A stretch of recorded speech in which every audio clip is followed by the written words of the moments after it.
Hi guys, welcome back to my channel. My name is Charnel and today we're doing my February, January, and September wrap up.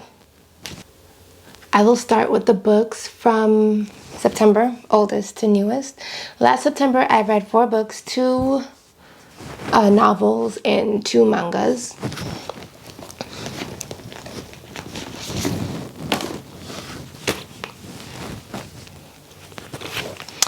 The first one I read was Love and Other Words. Yeah, the first book I had read was Love and Other Words. I thought it was okay.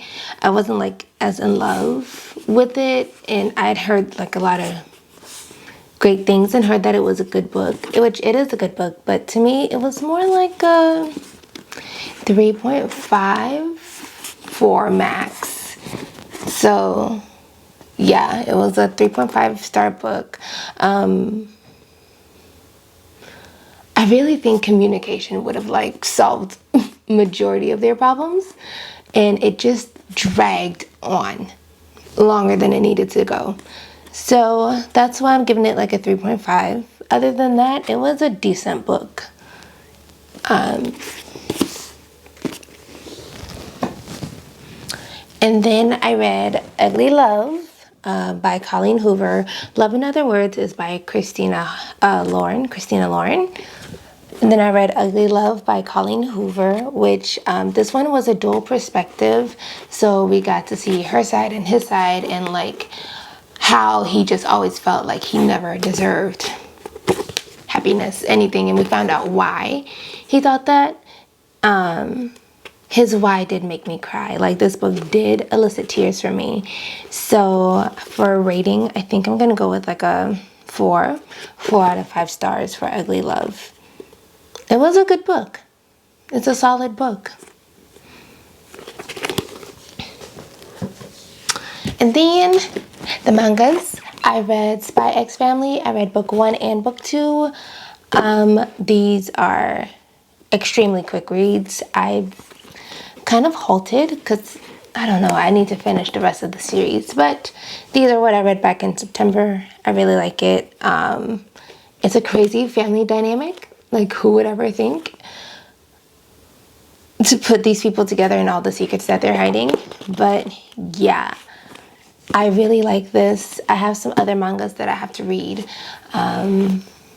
because they're quick reads. They're like little bursts of energy in between reading novels when I feel like it's getting too much. Like, I'm just forcing myself to continue reading. So then I moved to mangas. Yeah, I like these, like a 4.5. I haven't finished the whole series yet, but like these are definitely like a 4.5 out of 5, if not higher, for mangas. And so that was what I read last September. Now moving on to January. January was a slow month. I was just getting back into reading after quitting my second job. So I only got to finish the Inheritance Games. I do like the series, and sometimes it is quick to go through, but I don't know. I don't know if it's I have like short time frames in the day for which I can read. So I couldn't just sit down and get engulfed in the book like I would really like to, or something about the book wasn't hooking me as I thought it would. So I'm gonna give this a 4 star out of 5. It's a 4 out of 5 star read. And yeah, crazy game. Old man was a little psychotic, but it was a good book. I liked it. And Avery Kylie Grahams is learning a lot about herself and her family dynamic and everything. So I actually have 1 book left of the series to read, which leads me to the Hawthorne Legacy by Jennifer Lynn Barnes, which I read in February. This is the actual February TBR. I read the Hawthorne Legacy, book 2 of the Inheritance Games, and this one was a good one as well. Her father's her father. because there was some like questions in between, but she's really fighting off, like, she's fighting demons from all sides, folks who want to kill her. It's just wow.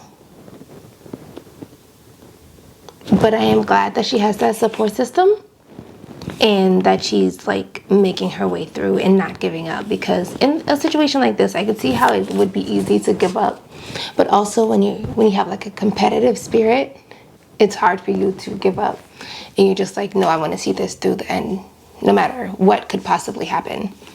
So yeah, I read this one in February, and then my other 3 books that I read in February were all on Audible. Let me go to Audible. Okay, so the next book I read in February, or I listened to in February, was A Court of Thorn and Roses. And it says, when 19-year-old Huntress Feyre kills a wolf in the woods, a beast-like creature arrives to demand retribution for it. Dragged to a treacherous magical land she only knows about from legends, Feyre discovers that her captor is not an animal, but Tamlin, one of the lethal immortal fairies who once ruled their world. As she dwells on his estate, her feelings for Tamlin transform from icy hostility into fiery passion that burns through every lie and warning she's been told about the beautiful, dangerous world of the Fae. But an ancient wicked shadow over the fairy lands is growing, and Feyre must find a way to stop it, or doom Tamlin and his world forever. Now, I really liked A Court of Thorn and Roses. And I'm actually almost done with A Court of Mist and Fury. I really wish that they both could have been in the wrap up together for February, but I still have like 8 hours left to listen of A Court of Mist and Fury, and I still have like 30 pages left to read of Heart and Soul. So neither of those books will be in the TBR for this month or for last month. So I did read 4 books last month.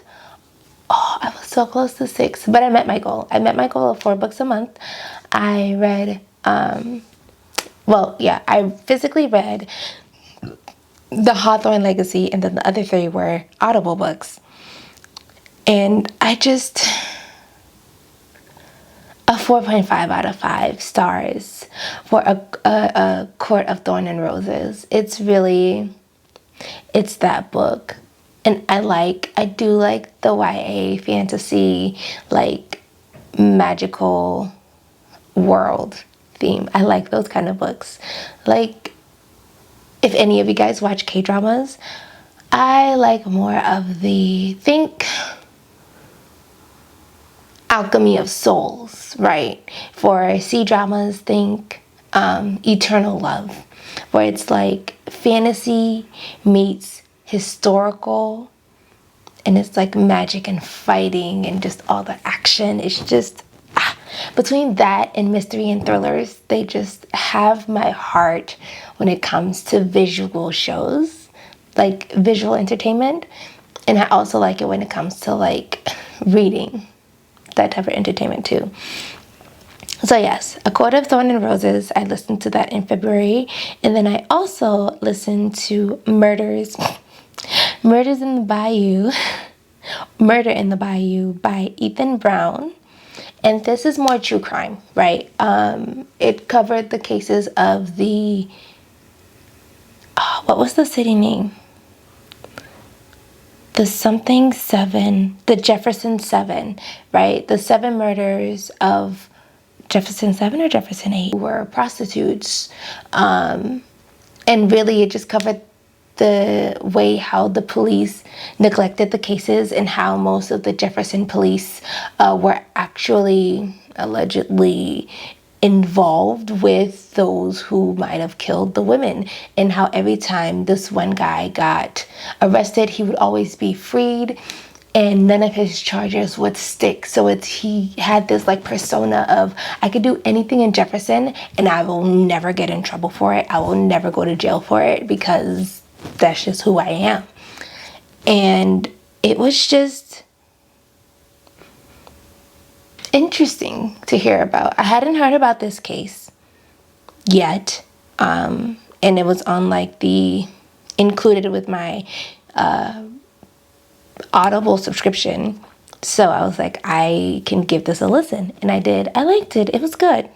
It was easy to listen to. The narrator was nice, you know? An explosive true life Southern Gothic story, Murder in the Bayou, chronicles the twists and turns of a high-stakes investigation into the murders of the Jefferson eight women in a troubled Louisiana parish. Between 2005 and 2009, the bodies of 8 women were discovered around the murky canals and crawfish ponds of Jennings, Louisiana, a bayou town of 10,000 in the heart of Jefferson Davis Parish. Local law enforcement officials were quick to pursue a serial killer theory.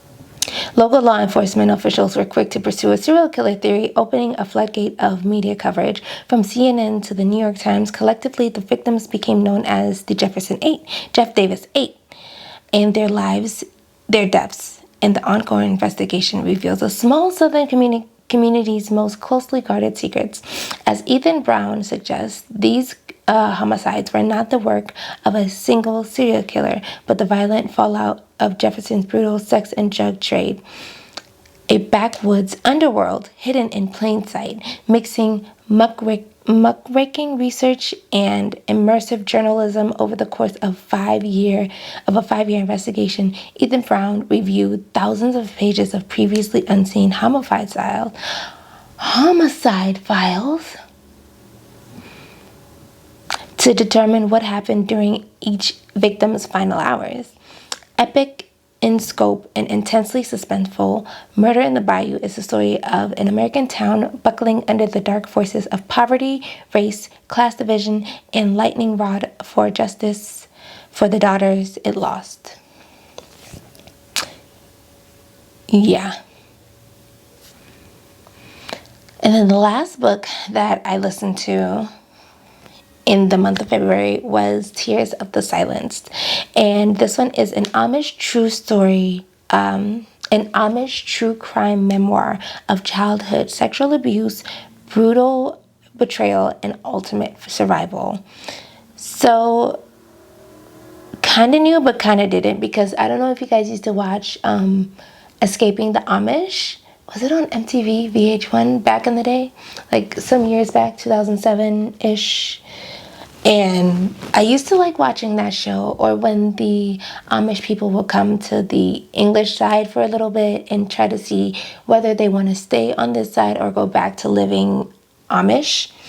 But this was just more of a insight on what happens within the Amish community that we on the outside don't typically get to see, because they are so guarded, and the police also don't respond the way how they should to incidents within the Amish community when they get it, because it's very rare for police to get reports for incidents within the Amish community, because they're like, we don't go to the police. If you go to the police, you're going in the bend, which is like you're in trouble. And so most people don't go to the police, but if they do go to the police, it's very serious, and it takes a lot of courage for those girls and those boys, the women and men, to go to the police and be like, I just can't take this anymore. This guy is hurting people in the community, and I just need help to get him out. And then they get in trouble for going to the police. But it says, a true crime memoir. When Misty was 6 years old, her family started to live and dress like the Amish.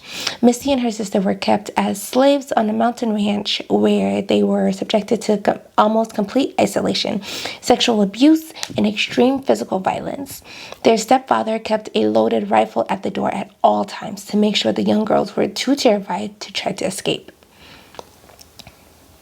They also knew that no rescue would ever come, because only a couple of people even knew they existed and did not know them well enough to care. Amish sexual abuse. When Misty reached her teens, her parents feared she and her sister would escape and took them to an Amish community where they were adopted and became baptized members. Misty was devastated to once again find herself in a world of fear, animal cruelty, and sexual abuse. Oh, right, because dude used to fuck the animals. Yep. Going to the police was severely frowned upon. A few years later, Misty was sexually assaulted by the bishop. As Misty recalls, Amish sexual abusers are only shunned by the church for 6 weeks. A punishment that never seems to work. After I was assaulted by the bishop, I knew I had to get help. And one freezing morning in early March, I made a dash for a tiny police station in rural Minnesota. That's crazy. That's my state. After reporting the bishop, I left the Amish and found myself plummeted into the strange modern world with only a second-grade education and no ID or social security card. To all abuse survivors out there, please be encouraged. The cycle of abuse can be broken. Please be encouraged. The cycle of abuse can be broken. Today, I am a nursing student working towards my master's degree and a child abuse awareness activist. This is my story. Yes, this was quite the read. Is it right to rate her story? But it was like up there, like 4.5. I don't know if it's cool to give like such traumatic experiences like a 5-star, but the narrator was really good. Like, I liked how she got the feelings of every portion of the story across for me. She was very good, and the story was just very sad but eye-opening. So that is my February/January/September TBR. I do plan to do way more reading. As you guys will hear in the March TBR video, my goal is 4 books a month. So for my TBRs, I will just be picking out 4 books, but I hope to read more than 4 books. But if I don't, that's fine. I'm not going to beat myself up. I'm not going to be hard on myself. I just know that as long as I reach my goal, I will be fine. And I can hit my year-end goal of 48 books for the year, 4 books a month. Even though I only read 1 book in January, but still, 4 books a month. It's looking like I'm about to finish 2 by the end of this week. Middle of this week, I should say. So yeah, I'll reach my 4 books a month goal this month too. And I can't wait to tell you guys everything I read in the month of March and hear about what you guys are reading. What did you guys read in February and January and September? I'll see you guys in the next one. Thank you guys so much for watching, and I'll catch you guys in the next one. Bye.